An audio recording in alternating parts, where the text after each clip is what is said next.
Madame, Monsieur, bonsoir et bienvenue dans le 20h de TFM. Dans l'actualité de ce vendredi, le Sénégal qualifié en huitième de finale. Les Lions ont dominé les Indomptables 3-1. Le Sénégal, solide leader du groupe, prochaine sortie mardi à 17h face à la Guinée-Conakry. À la une également de l'actualité, le collectif des organisations de la société civile pour les élections contre un éventuel report de la présidentielle. Le collectif appelle les politiques au respect du calendrier électoral. Santé, inauguration du Centre africain pour la résilience aux épidémies. Ce centre a pour vocation de stimuler la recherche et d'encourager l'innovation et l'esprit d'entreprise dans le domaine sanitaire. Et puis 2023, année riche en production littéraire, une bonne nouvelle pour la littérature. Les acteurs prônent plus d'initiatives d'incitation à la lecture. Reportage à suivre. Voilà pour les titres et tout de suite le développement.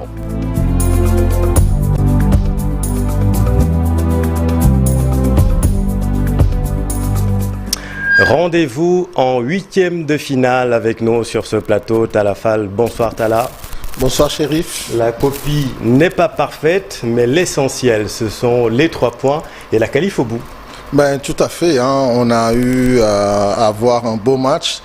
Un match où le Sénégal a dominé son adversaire et a eu à marquer au moins 3 buts. Donc sur l'ensemble des 2 matchs, on a vu une équipe du Sénégal joueuse qui marque 6 buts.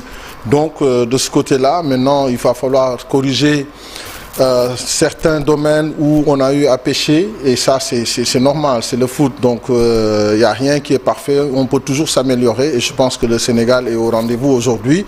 On répond présent, on a eu à produire un bon contenu dans l'ensemble, mais certainement il y a eu quelques déchets dans le jeu, mais ça c'est tout à fait normal. On a eu des temps forts où on a su l'exploiter et aussi on a eu des temps faibles où le Sénégal a pris un but. Les Lions donc qualifiés après leur victoire 3-1 face aux Lions Indomptables du Cameroun avec le trident offensif qui s'est illustré, Sadio Mané, Ismaïla Sarr et Habib Diallo, c'est de bon augure pour la suite. Tout à fait, ce qu'on a eu à déplorer lors du premier match, c'était ça, l'absence de buteurs, surtout sur le front de l'attaque.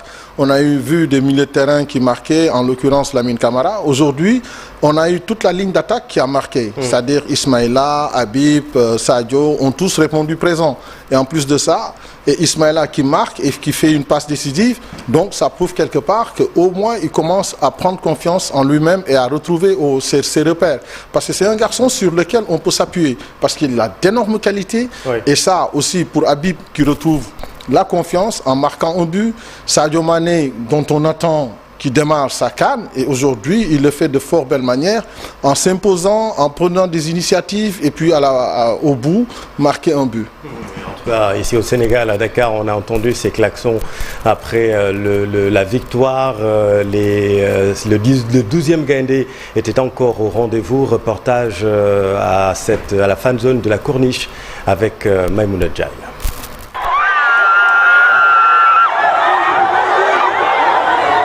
2-0 en faveur du Sénégal, la délivrance à la fan zone de la Corniche Ouest.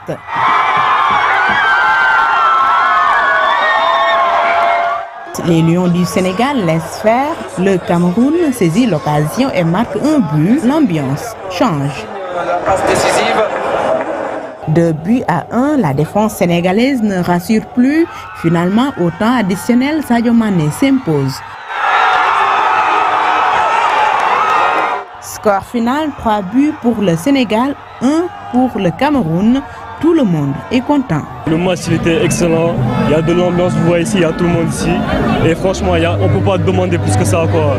Les Sénégalais sont là, c'est le pays qui supporte le plus. Et franchement, là, ça fait grave plaisir, quoi. On avait peur, parce que les Camerounais, ils sont là, ils ont certainement le physique qu'il faut. Mais franchement, Sénégal, techniquement, ils sont excellents.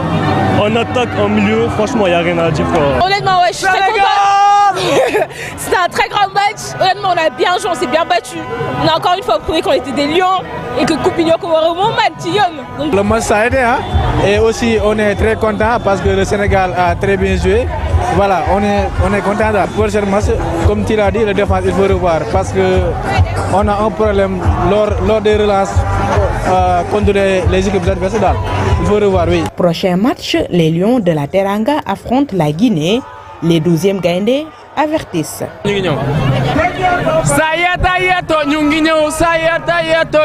Voilà, les scènes de liesse dans les rues de Dakar, les supporters sénégalais qui y croient encore une fois, en tout cas, le premier des supporters y croit, le président Macky Sall qui a regardé le match dans l'avion de retour de Saint-Louis du Sénégal et qui a vibré avec tous les Sénégalais, comme vous le voyez sur ces images de la présidence de la République.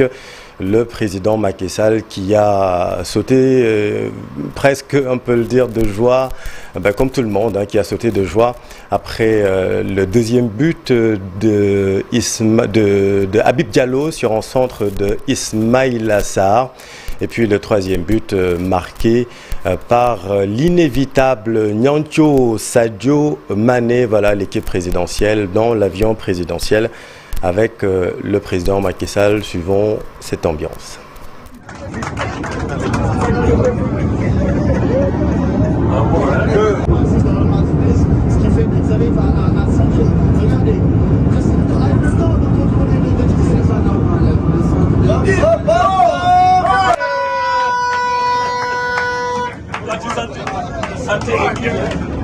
Du président Macky Sall, donc au même titre que tout le peuple sénégalais. Talafal, après un match étincelant contre la Gambie, Lamine Camara était aujourd'hui un peu en dedans, on peut le dire, mais ce qui est intéressant, on a vu une très belle prestation, en tout cas prestation prometteuse de Pape Matar Sarr, mais aussi et surtout un solide Pape Gueye au milieu de terrain. Ça aussi c'est bon pour la suite. C'est de bon augure pour la suite, comme tu l'as dit, Chérif, parce que là ce qu'on attendait de l'équipe du Sénégal, c'était une équipe déjà qui voulait prendre le match à bras le corps. Et donc, ils ont répondu présent. Parce qu'on ne s'attendait pas à ce qu'Aliou Cissé mette ce milieu de terrain-là. On a eu souvent à le reprocher. Et là, aujourd'hui, je pense que c'est l'occasion de le féliciter pour avoir eu de l'audace. Mettre un milieu de terrain jeune et aussi bagarreur, comme sur le plan technique, comme sur le plan tactique, c'est des garçons qui ont répondu présents sur le plan de l'impact physique, de l'engagement, de la détermination. Et c'est ça qui nous a valu aujourd'hui le contenu qu'on a. C'est-à-dire qu'aujourd'hui, on s'attendait à ce qu'un Nampalys vienne jouer. Et à la place de Nampalys, on a vu un Pape Gueye, on a vu un Lamine Camara. Et aujourd'hui, on découvre une autre facette du talent de Pape Matar Sarr. Parce qu'on l'a même senti, dès qu'il est sorti, on a perdu le fil sur le match. Et donc, son talent de milieu box-to-box. Box-to-box. Donc, c'est un garçon qui a gagné en maturité, qui s'est même permis de jouer à la baballe, en triangle, en 1-2. Donc, aujourd'hui, le Sénégal a énormément progressé. Et en plus de ça, on a une bonne profondeur de banc. L'autre match, on a vu toute la classe de Lamine Camara. Et aujourd'hui, on redécouvre un autre Pape Matar Sarr. Avant, on lui reprochait le manque de combativité, d'agressivité sur le porteur du ballon. Mais ça, aujourd'hui, on a vu un Pape Matar Sarr tenir le ballon, faire jouer ses partenaires et aussi défendre. Et c'est ça aussi la chance qu'a le Sénégal. Et au-delà de ça, maintenant, il y a une bonne profondeur de banc. Parce qu'à la sortie de Pape Matar, on a vu aujourd'hui un Gana Gueye qui a fait des efforts, qui a été décisif, et fait une bonne passe décisive. À Sadio Mané. Absolument. Et donc, ça veut dire qu'aujourd'hui, on a un très bel effectif. Et cet effectif-là, ça nous permet au moins de pouvoir voir l'avenir un peu plus, de manière beaucoup plus radieuse. Oui, et je le disais dès le début, la copie est loin d'être parfaite. On n'a pas tremblé réellement, mais tout de même, on n'a pas vraiment forcé aussi. C'était pas un match rayonnant où on est allé dans tous les sens, mais le résultat peut être trompeur. Ça aussi, c'est important. C'est important. C'est vrai qu'on a eu des passages à vide, même sur le but qu'on prend, et même après avoir pris la réduction de score, on a eu une balle d'égalisation sur un centre. Et là, je pense que quand même, on doit corriger ce secteur défensif. On a un secteur défensif où aujourd'hui, on a tout souvent tendance à prendre des buts sur les corners, comme on les appelle aujourd'hui dans le milieu, les CPA, les coups de pied arrêtés. Donc, à partir de là, aujourd'hui, je pense que le secteur sur lequel on doit vraiment travailler, ce sera le secteur défensif. Parce qu'on a eu des errements par moment, l'autre gardien qui ne sort pas tout le temps pour par exemple, enrayer certaines actions, ou par exemple le manque d'attention ou de naïveté de Abdou Diallo, parce que sur ce corner-là, normalement, on doit être concentré, on doit éviter ce corner. Oui. On doit éviter ce corner, parce qu'à ce moment du match, on prend un but, on remet l'équipe adverse. Mendy n'est pas content. Hein, ben oui, parce que sur le plan défensif, on n'était pas concentré, on n'était pas appliqué. Oui. Et donc, ça nous coûte un corner. Et sur le corner, on fait une défense en zone et on prend un but. Et là, 2 minutes après, il y a une occasion qui se présente. Oui. Pour le Cameroun et pour l'égalisation. Heureusement qu'après on a su faire le break et vraiment essayer de contenir. Mais sur l'ensemble, je pense qu'aujourd'hui, le Sénégal a une bonne équipe, une bonne assise défensive. Effectif. Mais absolument, c'est ça aussi. Oui. On se disait à chaque fois qu'on avait un bon effectif, mais on n'arrivait pas à produire du jeu. Oui. Aujourd'hui, on se rend compte, avec un milieu de terrain comme ça, on arrive à jouer, à faire jouer nos attaquants, à faire tourner l'équipe et avoir un bon contenu. On va parler du troisième match, mais aussi un mot sur le Cameroun, hein, puisqu'on ne reconnaît plus le Cameroun de Samuel Eto'o, de Jérémy Nditap ou de Raymond Kala. On va en parler dans un instant, mais d'abord on va chez les Tchania. Tiens, c'est une famille camerounaise divisée le temps de ce match. Vous allez comprendre pourquoi dans ce reportage de Aminata Baresso. Un Camerounais qui jubile après un but sénégalais, l'image peut prêter à la confusion, mais c'est bien la réalité dans cette famille camerounaise. Angor. Mon père, c'est un ancien diplomate camerounais qui est venu au Sénégal il y a un peu plus de 50 ans, qui a aimé le Sénégal et qui s'est installé au Sénégal. Mais bon, il n'est pas né ici. Moi, je suis né ici, donc... peut-être je ressens plus le Sénégal que lui. 2-1 Sénégal. Inch'Allah. Les Tchania, le duel entre Lions indomptables et Lions de la Teranga se joue entre père et fils. 2-1 Sénégal. Inch'Allah. Mais pour ici, comme c'est contre le Sénégal, je dis qu'il faut qu'il fasse match nul. Voilà. Parce que le Sénégal, c'est quand même ma deuxième patrie. Mais la première étant le Cameroun. Porter le Sénégal, un choix naturel pour Christian. Mes parents sont camerounais, je suis né au Sénégal depuis 47 ans, j'ai grandi ici, j'ai fait ma vie ici, j'ai un enfant ici qui a 18 ans. Donc le Sénégal, c'est dans mon cœur, donc je suis avec le Sénégal, quoi. Et après tout, quel que soit le résultat final, c'est le foot et la fraternité entre les deux pays qui priment.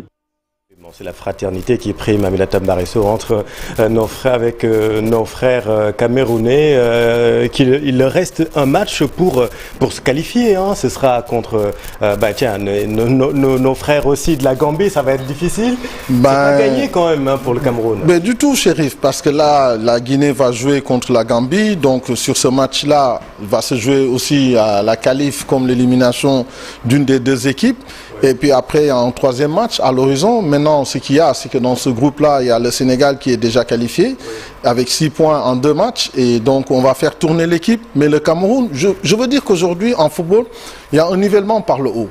T'as beau avoir 5 étoiles, aujourd'hui, il y a des équipes qui viennent et qui confirment, qui viennent, qui titillent les grands. Non, mais clairement, ce soir, il y avait des classes d'écart, hein, on peut le dire quand même. Oui, mais parce qu'aujourd'hui, le Sénégal a la chance d'avoir au moins des centres de formation, des académies. Oui. Il y a des garçons qui sont très bien formés et qui aujourd'hui gravitent d'échelon en échelon. Donc, c'est ça l'avantage du Sénégal. La formation est là. Les joueurs sont là et à partir de ce moment, il est très facile de constituer une équipe. Oui. Parce que derrière aussi, ça suit. Avant, et à un moment donné, il y a 4 ou 5 mois, personne n'osait prendre Lamine Camara dans cette équipe-là. Ouais, justement, parlons de Lamine Camara, petite inquiétude, il est sorti sur blessure. Oui, c'est vrai que c'est un peu inquiétant parce qu'après avoir eu un premier coup, il est revenu sur le terrain. Moi, je pense qu'à ce moment-là, il fallait le laisser dehors. Il fallait le laisser aller se soigner et faire le changement qu'il fallait. Oui. Et non pas insister à ce qu'il revienne coûte que coûte. Oui. Même si c'est quelqu'un qui apporte aujourd'hui beaucoup à l'équipe. Oui. Parce que, écoute, c'est un garçon qui vient, qui s'affirme et qui joue son football. C'est un petit coup et qu'il va revenir. J'espère. On attend des nouvelles de la Fédé pour voir qu'est-ce qu'ils vont nous dire au niveau du staff médical.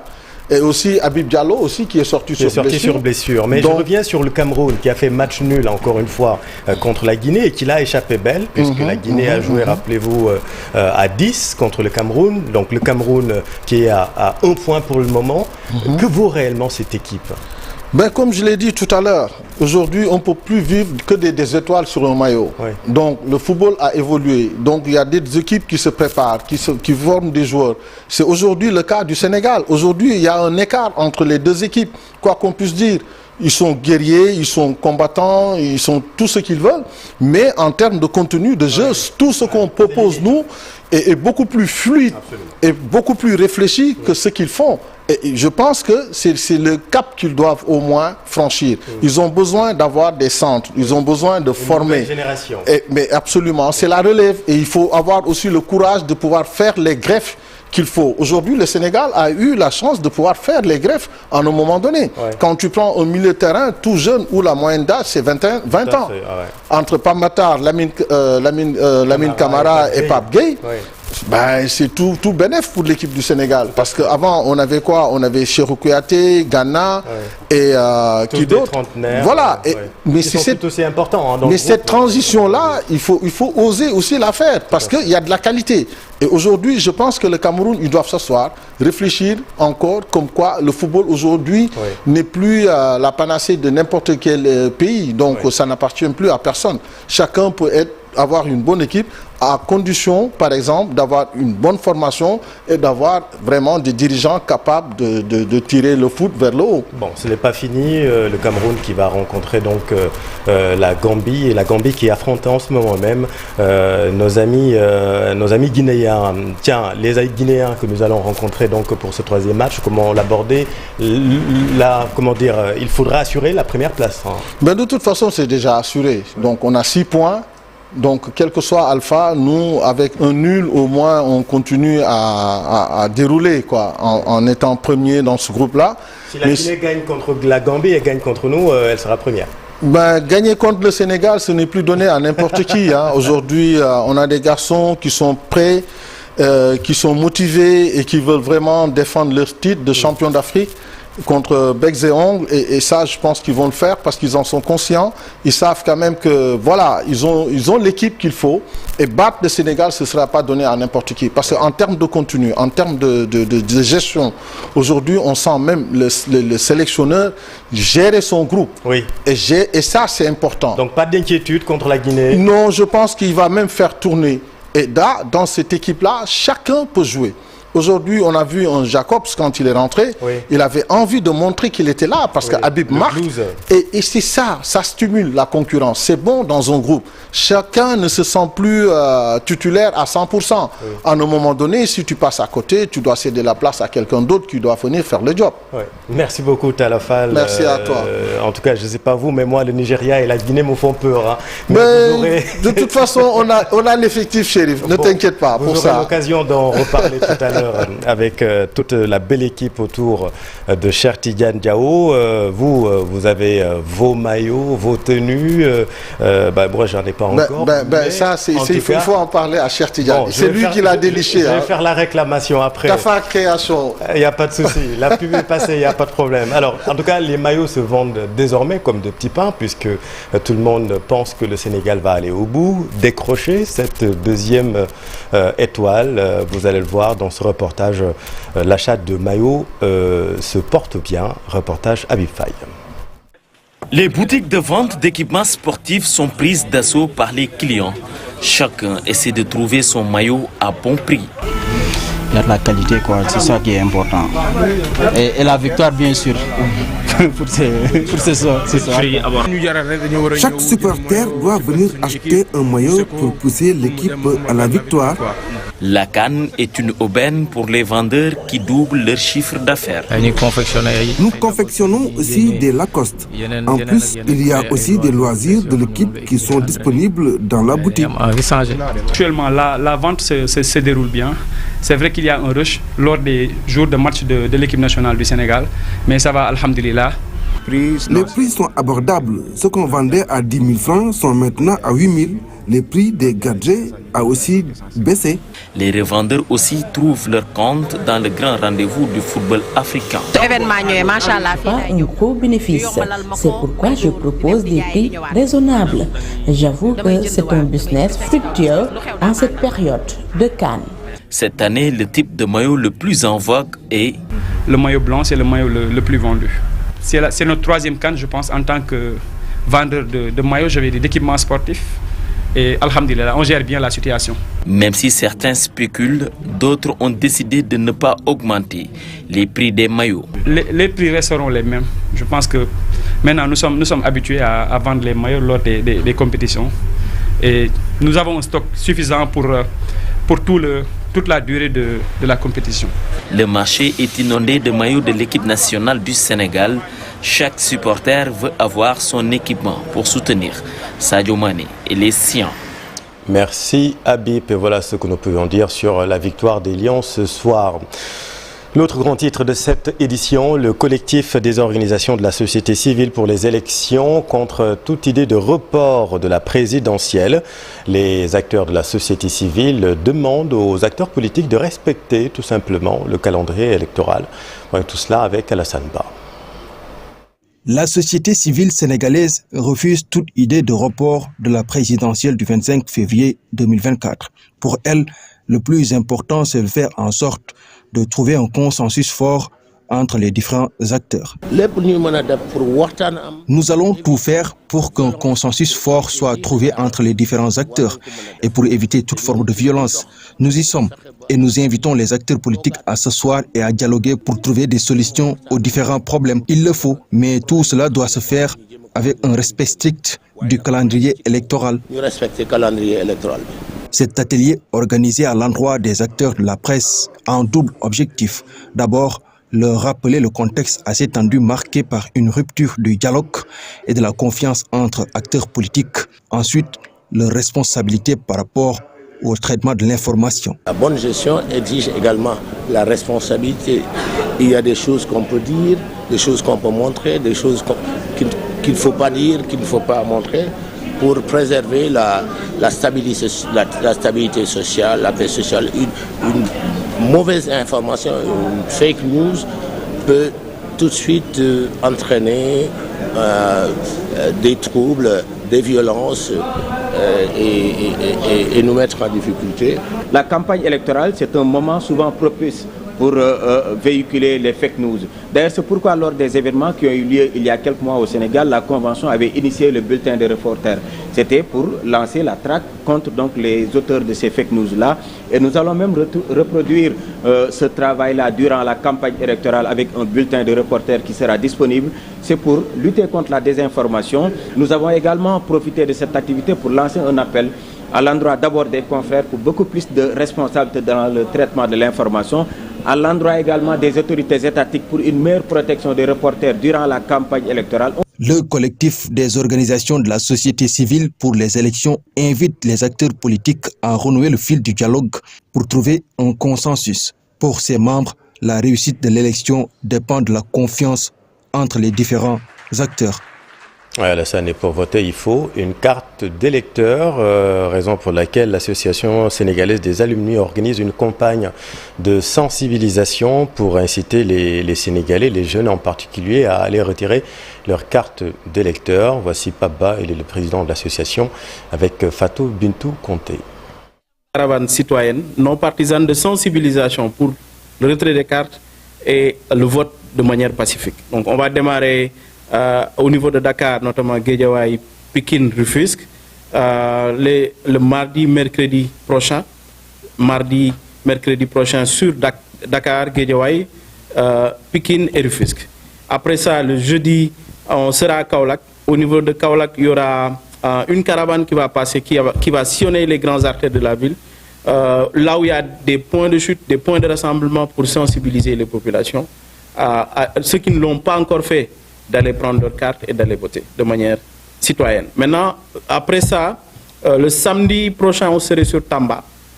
Idem aussi, il y aura une caravane, une procession au niveau des grands artères de la région, du département de Tamba, pour aussi sensibiliser les populations à aller récupérer leurs cartes et à aller voter. Et à côté, on a des messages de paix, on a des messages sur l'importance du vote, pourquoi aujourd'hui voter est important pour les différentes couches de la population.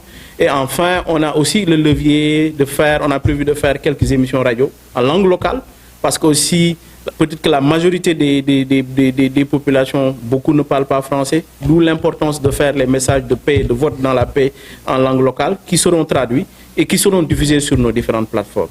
Donc, c'est une caravane en procession qui va passer au niveau de Dakar, Guédiawaye, Pikine et Rufisque, Kaolack et Tambacounda.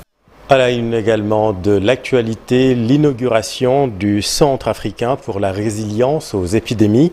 Ce centre a pour vocation de stimuler la recherche et d'encourager l'innovation et l'esprit d'entreprise dans le domaine sanitaire. Voici la ministre de la Santé, Marie-Khémesse Ngom-Ndiaye. C'est un centre donc, qui vient renforcer l'offre de santé en termes de surveillance épidémiologique, en termes donc de révision et d'élaboration d'abord et de révision de tout ce qui est protocole de quarantaine, parce que vous savez, pour la plupart des épidémies, il faudrait isoler donc, les malades, donc les mettre en quarantaine pour la plupart du temps. Mais également, il sera un centre de communication et de coordination pour tout ce qui est donc gestion des épidémies. Et comme vous le savez, donc le monde entier et l'Afrique n'est pas donc en reste. Donc tout cela vit au rythme donc des épidémies, parce que comme je l'ai dit tout à l'heure, les agents pathogènes n'ont pas de frontières. Tout à l'heure, vous avez vu que nous, au Sénégal, on avait, concernant donc le paludisme, surtout le microbe qu'on appelait donc Plasmodium falciparum. Actuellement, on trouve d'autres types, donc ovalés et vivaces.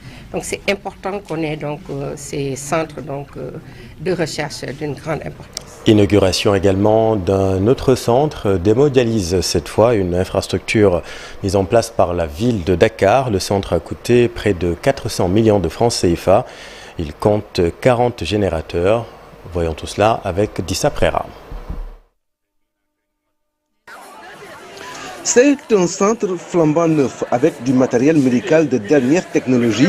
Le centre municipal d'hémodialyse vient en plus des autres soulager les patients atteints d'insuffisance rénale. L'insuffisance rénale touche environ 5% de la population avec son très lourd fardeau financier.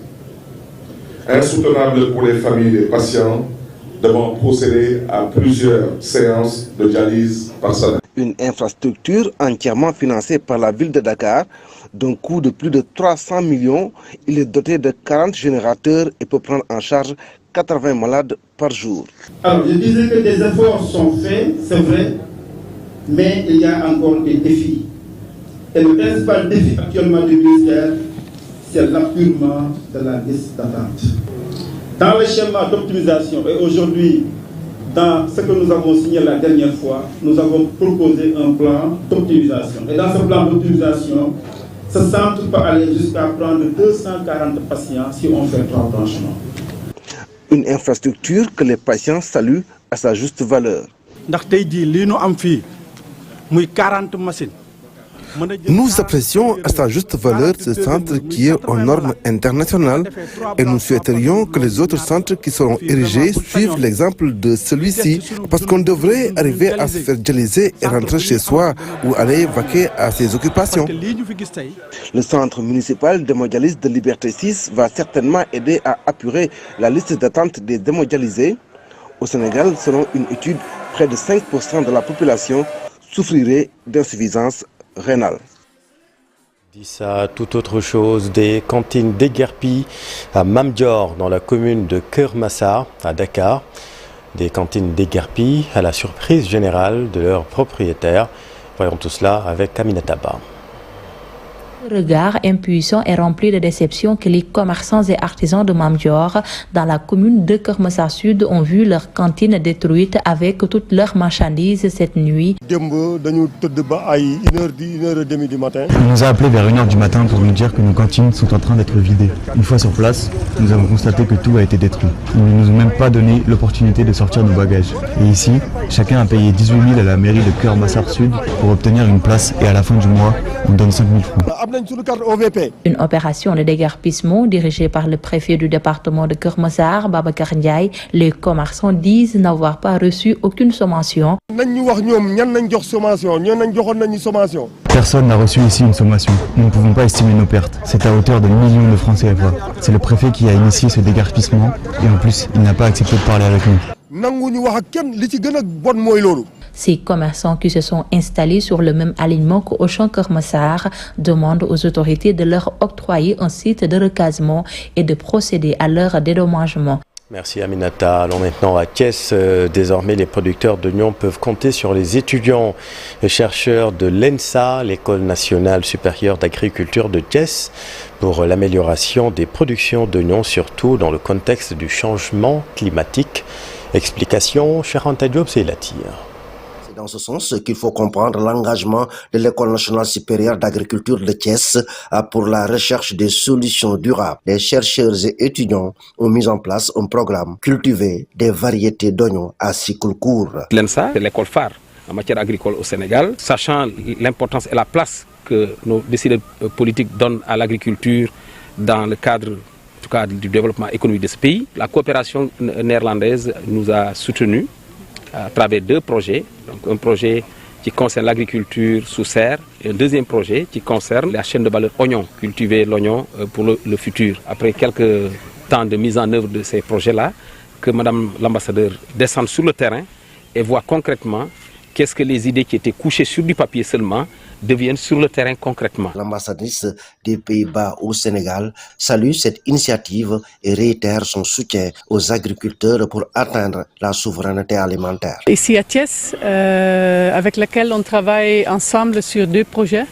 dans le domaine de formation et l'autre projet dans le domaine d'amélioration de production des oignons. On sait qu'ici au Sénégal, il y a une stratégie aussi pour l'alimentation sécuritaire. L'École nationale supérieure d'agriculture de Thiès est en train de mettre en place des agropoles. Ce projet va contribuer à l'accroissement des revenus des agriculteurs et à la création d'emplois. Littérature, beaucoup de parutions de livres en 2023. Ce secteur riche en diversité reflète les multiples facettes de la société sénégalaise et continue d'occuper une place centrale dans le développement culturel du pays. Les nouvelles technologies peuvent également jouer un rôle majeur. Cependant, inciter les jeunes à la lecture nécessite une approche proactive. Les initiatives visant à rendre la littérature plus accessible et attrayante sont essentielles. Nos reporters ont donné la parole à des hommes de lettres qui se sont prononcés sur la production littéraire de l'année écoulée. C'est un reportage de Ibou Diouf et Tierno Lormendi. En 2023, la scène littéraire sénégalaise a rayonné, témoignant d'une vitalité et d'une créativité exceptionnelles. Les plumes sénégalaises, riches en diversité et en profondeur, continuent de captiver les lecteurs et de susciter l'admiration à travers le monde. Donc c'est une année qui a vraiment connu une ascension au niveau de la littérature. On a eu beaucoup de succès sur le plan littéraire, notamment avec beaucoup de prix qui ont été décernés à des jeunes plumes. Il y a eu beaucoup d'ateliers qui ont été faits. Il y a eu aussi beaucoup de soutien de la part du ministère à partir de son bras technique. Les genres littéraires varient, allant de la fiction contemporaine à la poésie, en passant par les récits historiques et les essais engagés. L'État a mis un fonds d'aide à l'édition que gère la direction du livre et de la lecture, mais parce qu'on a assez d'éditeurs maintenant, donc la production littéraire, n'est-ce pas, s'améliore. Chaque année, il y a beaucoup de livres qui sortent dans tous les genres, poésie, théâtre, surtout roman. Notre phénomène qui a caractérisé notre année en 2023, c'est la prise de parole des diplomates. Nous sommes au moins à 4 livres qui sont écrits par des diplomates chevronnés de renom. Toute cette production et cette belle moisson de titres, nous avons eu à le faire pendant l'année 2023, ce qui veut dire que nous ne nous plaignons pas. En outre, l'éducation et la promotion de la lecture jouent un rôle crucial dans le maintien de cette effervescence littéraire. Les institutions éducatives et les bibliothèques s'efforcent de stimuler l'intérêt pour la littérature. Les auteurs ont désormais la possibilité de publier. Vous savez, parce qu'on a beau vouloir faire quelque chose, Si l'outil et les moyens de faire cette chose ne sont pas à notre disposition, on ne peut le faire. Mais il est heureux de constater que les maisons d'édition existent désormais au Sénégal et sont de plus en plus professionnelles. En résumé, la production littéraire au Sénégal en 2023 demeure robuste, avec des écrivains qui contribuent de manière significative à l'enrichissement culturel et intellectuel du pays et du monde. Merci. Oui, les auteurs n'ont pas chômé donc en 2023. On espère que ça va continuer en 2024. Religion, première sortie des évêques du Sénégal depuis la vive polémique sur la déclaration du Vatican sur l'homosexualité. Réunis au Cap des Biches cette année, ils ont tenu un point de presse à la résidence Les Badamiers de l'archevêque de Dakar. Ils ont réitéré la position de l'Église catholique qui considère cette pratique comme une abomination. Les évêques du Sénégal soutiennent que la doctrine de l'Église sur le mariage demeure intacte et inchangée. Le mariage, c'est entre homme et une femme. Ce n'est que dans la relation conjugale que l'usage des facultés sexuelles peut être moralement droit, précisent les évêques du Sénégal. Synthèse, Daniel Diouf. La position de l'Église catholique est claire. Elle ne bénit pas les couples de même sexe tels que proclamés par une certaine opinion. En effet, les déviations morales de manière générale, et en particulier l'homosexualité, en ses diverses expressions, sont considérées dans l'Église comme une abomination à l'encontre de la volonté de Dieu, comme en atteste par exemple le livre du Lévitique. Il est dit, quand un homme couche avec un autre homme, comme on couche avec une femme, ce qu'ils ont fait tous les deux est une abomination. Du livre de Lévitique au chapitre 20, verset 13, et d'autres références au livre du Lévitique. L'apôtre Paul, dans plusieurs de ses écrits, dénonce aussi de manière ferme tout comportement immoral en matière sexuelle au sein et à l'extérieur de la communauté chrétienne. La doctrine de l'Église catholique sur le mariage demeure intacte et inchangée. La lettre aux évêques de l'Église catholique sur la pastorale à l'égard des personnes homosexuelles, publiée par la Congrégation pour la doctrine de la foi d'octobre 1986, était déjà bien précise sur la question. Ce n'est que dans la relation conjugale que l'usage des facultés sexuelles peut moralement être appliqué. Aussi, quand elle fait un usage homosexuel de ses facultés, la personne agit de façon immorale. Dans le contexte actuel d'une légitimation ou légalisation progressive et insidieuse de l'homosexualité et d'autres déviations morales, les évêques du Sénégal tiennent à apporter des éclairages sur les bénédictions liturgiques et extra-liturgiques dans les diocèses. Nous, vos pasteurs, évêques du Sénégal, affirmons clairement que dans nos diocèses, aucune forme de bénédiction liturgique ou extra-liturgique ne peut être administrée à deux personnes de même sexe qui en feraient la demande expresse en tant que couple. Par ailleurs, s'agissant des couples en situation irrégulière, concubins, divorcés remariés, polygames, ils ne font en rien altérer la doctrine de l'Église catholique sur l'institution matrimoniale, au risque de semer le doute dans les esprits ou de créer le scandale dans la vie de nos communautés. Cette déclaration des évêques du Sénégal fait suite à leur premier communiqué de décembre 2023. Dans ce document, les évêques du Sénégal avaient jugé nécessaire de rappeler la doctrine de l'Église universelle relativement à certaines déviations morales comme l'homosexualité. Merci Daniel. Et puis avant de se quitter, on retourne à Yamoussoukro où le Sénégal s'est qualifié en 8e de finale après avoir battu le Cameroun sur le score de 3-1. Le trident offensif Sadio Mané, Habib Diallo et Ismaïl Sarr a fait la différence. On retrouve Mamfatou Ndoye à Yamoussoukro. Une première période haute en intensité, les Camerounais veulent surprendre les Lions, mais au bout de 5 minutes, les coéquipiers de Kalidou Koulibaly prennent les choses en main et posent le pied sur le ballon. Premier quart d'heure rythmé, et Ismaïla Sarr qui ouvre le score à la 16e minute. L'attaquant sénégalais trouve le petit filet sur un ballon mal repoussé de Onana. Des Lions qui montrent de l'envie et qui défendent en avançant. Ismaïla et Sadio permutent et s'offrent des occasions. En face, Georges Nkoudou est l'homme à tout faire.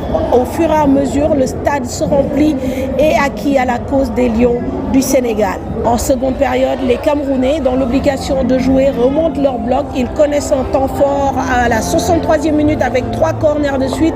Ngameleu essaie de sonner la révolte, mais les Camerounais vont encaisser un deuxième but à la 71e minute. Habib Diallo double le score sur une passe magistrale d'Ismaïla Sarr après une combinaison entre Crépin Diatta et Lamine Camara. 83e minute, Jean-Charles Castelletto réduit le score suite à une erreur d'inattention de la défense sénégalaise. Les Lions tremblent un peu et s'en remettent au cadre Idrissa Gana Gueye et Sadio Mané pour s'offrir une seconde victoire de suite dans cette poule et une qualification en 8e de finale. Et rendez-vous en 8e, Mamfatou. Merci, c'est la fin de cette édition. Retrouvez toutes ces informations sur notre site igfm.sn. Restez avec nous, vous êtes au bon endroit. Bonne soirée.